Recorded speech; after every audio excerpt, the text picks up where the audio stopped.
Bismillahirrahmanirrahim. Alhamdulillahirabbil alamin. Allahumma shalli wa sallim ala sayidina Muhammadin. Miftahi babi rahmatillah adada ma fi ilmillah. Salatan wa salaman daimaini bidawami mulkillah wa ala alihi wa sahbihi. Assalamualaikum warahmatullahi wabarakatuh. Di ayat yang ke-18, disitulah Nabi Yakub alaihissalam mulai menjawab. Waja'u ala qamisi bidamin kadzib. Mereka datang membawa bajunya Nabi Yusuf alaihissalam dengan darah palsu. Artinya bukan darah Nabi Yusuf, tapi darah serigala atau kambing yang lain di oser-oserkan kalau kata orang Jawa ya, diusap-usapkan. Pokoknya bajunya itu berbelepotan darah, terus diserahkan ayahnya. Ini loh bajunya Yusuf.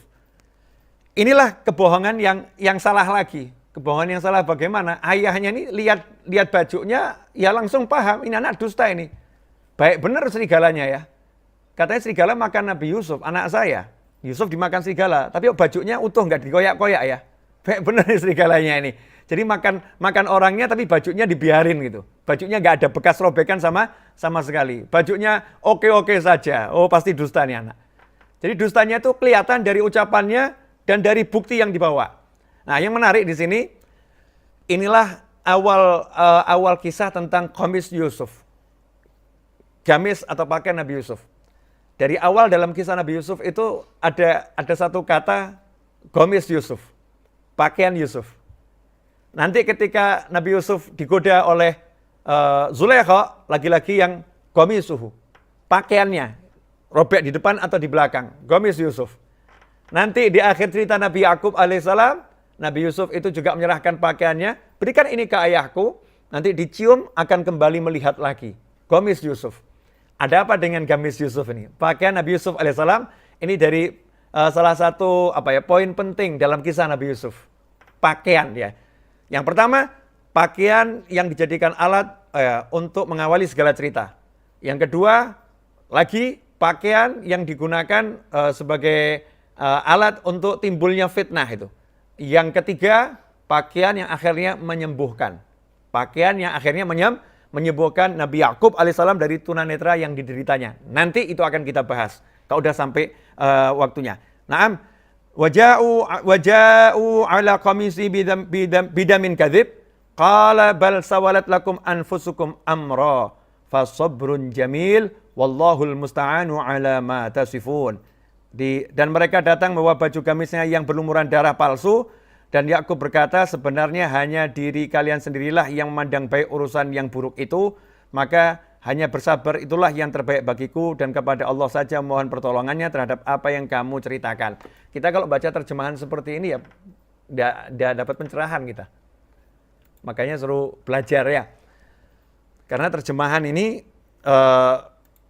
tidak bisa mewakili isi Al-Quran. Tidak bisa. Ya membantu kita, tapi tidak bisa mewakili isi Al-Quran. Karena sangat beda. Contoh misalnya ya, ini saya akan kasih gambaran. Dikatakan di sini fasobrun jamil, kesabaran yang indah. Sementara kalau kita baca di terjemahan ya, maka hanya bersabar itulah yang terbaik bagiku. Bukan itu, sabar itu selalu baik. Ya, sabar itu selalu baik. Tapi ini yang diterangkan adalah sobrun jamil. Ada sobrun jamil, ada sobrun gak jamil. Jadi bukan seperti itu maksudnya, bukan seperti itu terjemahannya. Ya, bukan seperti itu. Kita akan bahas.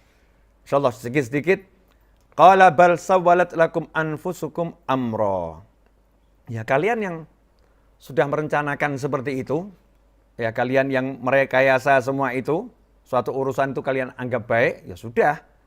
Fasobrun jamil. Ini loh bijaksananya ayah ya. Bijaksananya Nabi Yakub alaihissalam. Bayangkan, anak kesayangannya ya, hilang loh. Ini anakku tidak ada, hilang. Dan paham yang menghilangkan anak-anaknya yang lain. Anaknya hilang, dihilangkan sama anak-anaknya yang lain. Nabi Yakub alaihissalam tahu dari apa? Bukan dari masalah nubuah, bukan dari wahyu ilahi, bukan. dari fakta, dari ucapan yang berbelit-belit, yang bolak-balik, yang kontradiksi dan lain sebagainya, beliau tahu ini dusta ini anak-anak ini. Paham betul. Belum lagi ditambah ya dengan mukjizatnya beliau seorang nabi. Kasyafnya beliau sebagai seorang nabi. Mata hati beliau sebagai seorang nabi. Paham ini anak-anaknya dusta dan menghilangkan saudaranya. Pertanyaannya, apakah Nabi Yakub alaihissalam marah kepada anak-anaknya, kemudian menghardik dengan keras? Kalian tidak benar. Allah murka kepada kalian. Allah nggak suka sama kalian. Aku nggak suka sama kalian.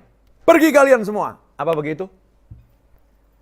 Kalau itu yang dilakukan, maka akan kehilangan semua anaknya. Kenapa? Satu, yang ini udah hilang, yang lain akan jadi orang-orang yang nggak diridhoi Allah ketika orang tua itu murka. Ridhallah fi ridhal walidain, wa sukhtullah fi sukhtil walidain. Ridha Allah pada ridha orang tua, murkanya Allah pada murka orang tua. Maka Nabi Yakub alaihissalam bukannya mau merusak, tapi justru pengen memperbaiki yang ada. Yang ada ini diperbaiki. Ini 10 anak ini gimana caranya dengan modal cinta yang besar kepada saya, semuanya bisa menjadi orang-orang yang soleh. Menjadi orang-orang yang baik. Yusuf hilang, ya sudah. Yusuf hilang, ini ujian. Yusufnya ujian, ya nggak ada di depan mata saya lagi, kekasih saya, anak kecintaan saya nggak ada, ini ujian. Nah ini anak-anak ini karunia. Masih ada 10 anak ini karunia. Bisa enggak kita sebagai orang tua melihat seperti itu? Nah ini kadang kita ini nggak bisa ya. Dalam banyak kasus, satu hilang, yang ada ini dihilangkan semua. Misal begini, kalau kita ambil contoh kasus zaman sekarang lah ya, ada yang dipecat, dirumahkan tanpa gaji dan tidak jelas kapan akan diizinkan kembali ke kantor. Ya, mungkin ada yang mengalami seperti itu. Pulang ke rumah, di rumah masih ada yang namanya anak, masih ada pasangan hidup, ya ada orang tua, mungkin ada teman, ya kalau belum berkeluarga di rumah ada teman, ya ada kakak, ada adik, ada apapun. Kemudian sehat, sehat. Tapi anehnya yang dilihat ini cuma satu tok.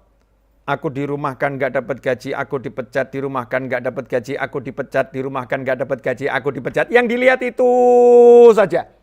Sementara aku sehat, aku punya orang tua, aku punya rumah, aku punya ini, nggak dilihat.